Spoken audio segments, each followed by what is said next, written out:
Students, आज हम लोग जो है सेल, हिंदी बोलते हैं कोशिका, उसको पढ़ने वाले हैं। तो चलिए शुरू करते हैं। सेल जो है हमारे शरीर के सबसे छोटे इकाई है।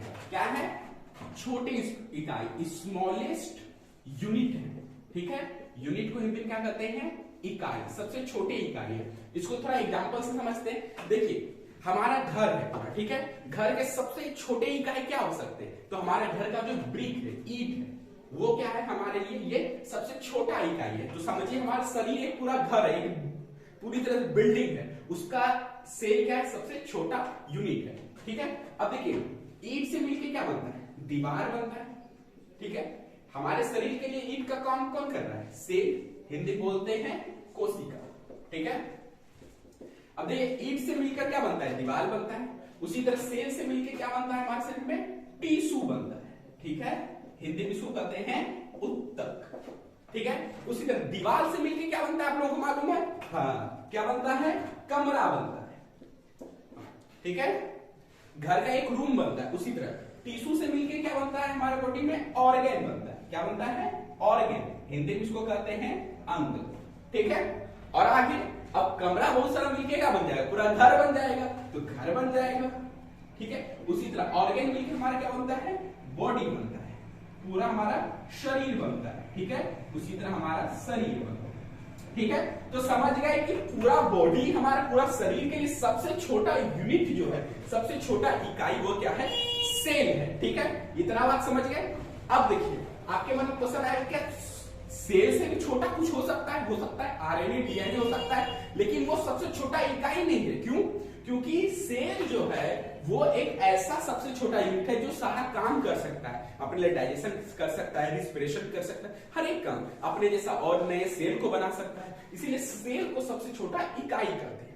अब आप बोलिएगा ईटा से सबसे छोटा कण मट्टी का कण होता है, ईटा कण होता है? नहीं, वो इकाई नहीं होगा, ऐसा जो अपना अस्तित्व थोड़ा रखता हो, इसीलिए सेल सबसे छोटा इकाई। चलिए, अब अगर आपके इसमें क्वेश्चन आ जाए कि कोशिका का डिस्कवरी किसने किया है, ठीक है, तो आपका क्या जवाब होगा? रॉबर्ट हुक ने। कितना ईस्वी में किया था? तो 1665 ईस्वी में। 1665 ईस्वी में रॉबर्ट हुक ने कोशिका का खोज किया था। Robert Hooke. अब आपको याद रखने का एक तरीका बताते हैं। रॉबर्ट हुक 1665 ईस्वी में कोशिका का खोज रॉबर्ट हुक ने किया था। ठीक है, हिंदी में लिख देते हैं रॉबर्ट हुक। ठीक है, अब देखिए, इसको याद रखने का तरीका क्या है? ठीक है, आपको ईस्वी तो याद रखना होगा, 1665 याद रखिए। 1665 ईस्वी में कोशिका का खोज किया। अब इसका खोज देखिए, कोशिका क्या सबसे छोटा है? आप देखते होंगे जब घड़ी दुकान जाते होंगे तो एक हुक से पकड़ के उठाता है उसको। ठीक है, तो हुक से कोई भी छोटे सामान को पकड़ के उठाया जाता है, तो हुक से याद रखिएगा रॉबर्ट हुक। ठीक है, इसी से मिलता जुलता एक और है, उसको भी बताते हैं, वो यहां पर जाना जरूरी नहीं है, लेकिन याद रखने के लिए मिलते जुलते एक और है जो आपको सेल टॉपिक में ही पढ़ने हैं। ठीक है, क्या है? Robert brown. क्या है? Robert brown. ठीक है, रॉबर्ट तो हुई क्या? ब्राउन। रॉबर्ट ब्राउन जो है ने जो है क्या चीज का डिस्कवरी किया था? तो न्यूक्लियस। क्या चीज? न्यूक्लियस, हिंदी बोलते हैं इसको कोशिका। इसका इसने क्या किया था? खोज किया था। क्या किया था? इसका खोज किया था, डिस्कवरी किया। समझ गए? तो यहां पर अब कोशिका क्या है? तो ये सेल के अंदर का एक पार्ट है, तो उसको सेल को डिस्क्राइब जब करेंगे तो, लेकिन याद रखने के लिए न्यूक्लियस जो है का खोज क्या था? रॉबर्ट से याद होगा। इसमें ब्राउन है, इसमें क्या है? हुक है। हुक से पकड़ते हैं छोटे छोटे चीजों को और निकाल लेते हैं, और ये रॉबर्ट ब्राउन है। यहां तक समझ गए? अब देखिए, लेकिन यहां पर भी एक ट्विस्ट है। क्या? रॉबर्ट हुक ने कोशिका का खोज तो किया था, लेकिन यह कोशिका मरा हुआ कोशिका था। कौन सा कोशिका था? मृत कोशिका था। ये कौन सा कोशिका था? मृत कोशिका, मतलब मरा हुआ कोशिका था, डेड था ये। ठीक है, तो अब आपके माइंड में क्वेश्चन आएगा, तो जीवित कोशिका का खोज हुआ है या नहीं? हाँ, हुआ है। किसने किया है?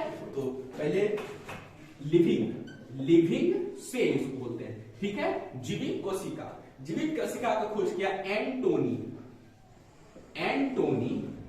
वॉन ल्यूमेनहॉक। अब इसको थोड़ा इंग्लिश में भी लिख देते हैं। ठीक है, तो क्या? Antony von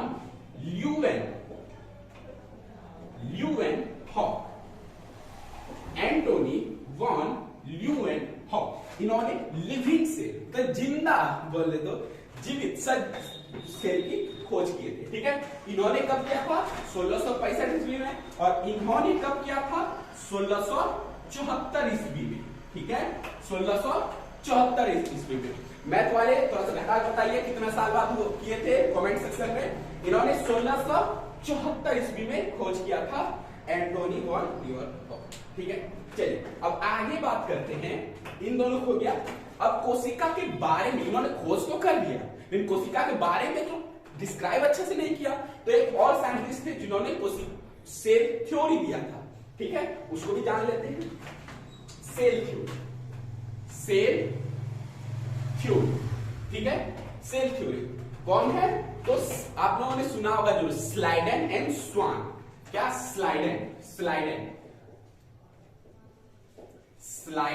and Schwann. Schleiden and Schwann, इन्होंने क्या किया था? सेल थ्योरी दिया था। कोशिका सिद्धांत, क्या? कोशिका सिद्धांत इन्होंने दिया था स्लाइडेन एंड स्वान। अब थोड़ा बता तो दीजिए कि कोशिका सिद्धांत उन्होंने बताया क्या था। हाँ, ये बहुत ही जरूरी है, हमने शुरू में ही बताया था। जो इसी से रिलेटेड मिलता जुलता इन्होंने बात क्या किया? क्या कि स्लाइडेन एंड स्वान ने सेल थ्योरी दिया, जिन्होंने इन्होंने बताया कि हमारा पूरा शरीर जो है वो सेल से मिलके बना है। और इन्होंने क्या किया? कहा कि ये जो सेल है जो मिलता है वो रैंडम ही नहीं मिल जाता है। जैसे आप समझिए ये ईंट है, ईंट एक लीजिए, ऐसे रखे हैं, और क्या कीजिए दूसरा ईंट जो है इधर से चिपका दीजिए, तीसरा ईंट जो है इधर से चिपका दीजिए। ठीक है, चौथा ईंट इधर से दे दिए, तो क्या ये दीवार रहेगा? यहाँ खाली, यहाँ खाली, यहाँ खाली, यहाँ नहीं।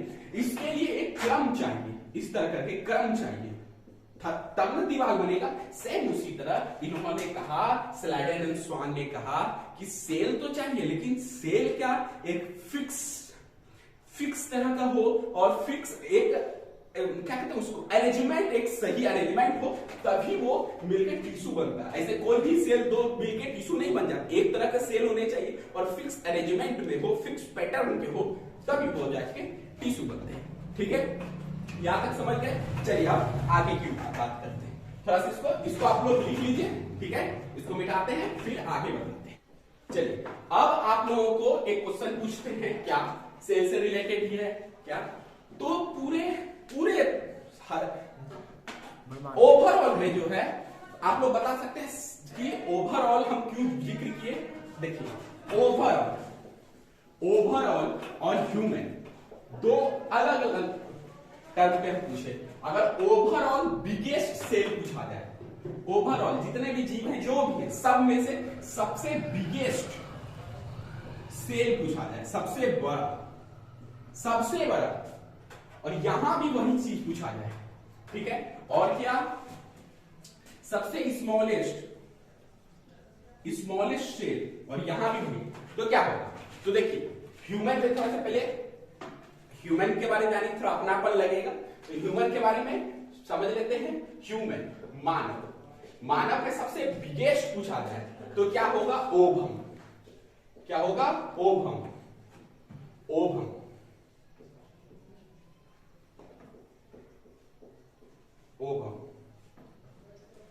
स्पेलिंग थोड़ा सा देख लीजिए। ओवम क्या है? तो ये फीमेल में पाया जाता है। ठीक है, ये क्या है? फीमेल में होता है। और इसी में सबसे, ह्यूमन में सबसे स्मॉलेस्ट सेल पूछा जाए तो क्या होगा? स्पर्म। क्या होगा? स्पर्म। हिंदी में कहते हैं इसको शुक्राणु, और इसको हिंदी में कहते हैं अंडाणु। ठीक है, ये मेल में पाया जाता है। ठीक है, यानी पूरा ह्यूमन में सबसे छोटा जो, सबसे बड़ा जो सेल होता है, कोशिका होता है, वो ओवम, और सबसे छोटा जो होता है वो स्पर्म, शुक्राणु, ये अंडाणु। OVOUM होता है शायद। एक बार इसको देख लीजिएगा, स्पेलिंग ए होता है, ये ओ होता है। ठीक है, अब देखिए बिगेस्ट सेल सबसे बड़ा पूछा जाए ओवरऑल में तो क्या होता है?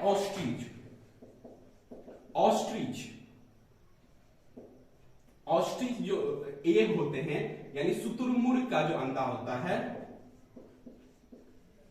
शुतुरमुर्ग का जो अंडा होता है वो क्या होता है, सबसे बड़ा होता है, ठीक है। ऑस्ट्रिच का जो एग होता है वो सबसे बड़ा सेल, ठीक है।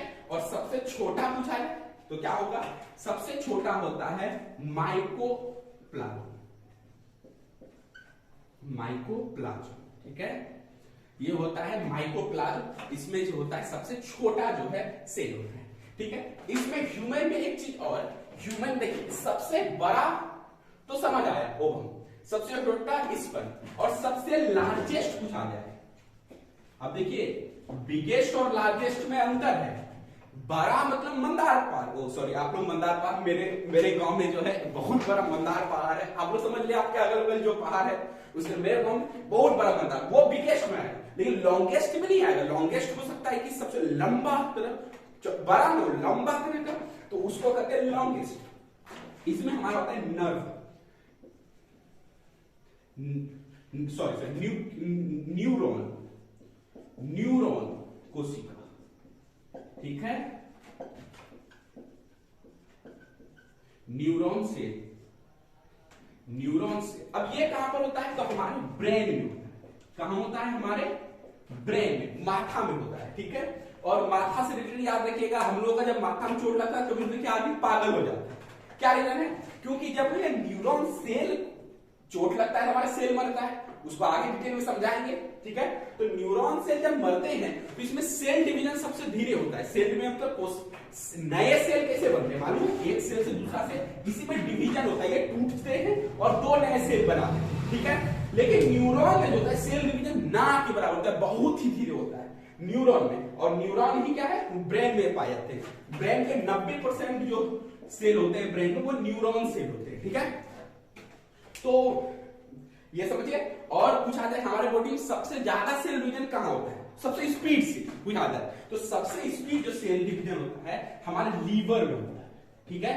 तो लीवर में अगर चाकू भी लग गया, लीवर इस साइड होता है, देख लीजिए, लीवर में यदि चाकू भी लग गया तो क्या होगा, तो वो लीवर अपने आप को ठीक तुरंत कर लेता है, ठीक है। तुरंत मतलब तुरंत जैसे लगा तैसे नहीं, लेकिन उसमें सेल डिवीजन से बहुत ज्यादा तेजी से होता है, ठीक है। तो इसके वजह से यहाँ ये जो अपने आप को रिकवर जल्दी कर लेता है, ठीक है। चलिए आज का वीडियो यहीं तक रखते हैं। मुझे उम्मीद है कि आपको ये आज का वीडियो समझ आया होगा। यदि आपको आज के वीडियो में कुछ भी डाउट हो तो आप कमेंट सेक्शन में लिख के जरूर पूछिएगा, आपका हर एक डाउट का रिप्लाई, हर एक क्वेश्चन का जवाब जरूर देंगे। और आज की वीडियो से रिलेटेड आपका कुछ सुझाव हो तो वो भी जरूर पूछिएगा। थैंक यू, धन्यवाद, वंदे मातरम।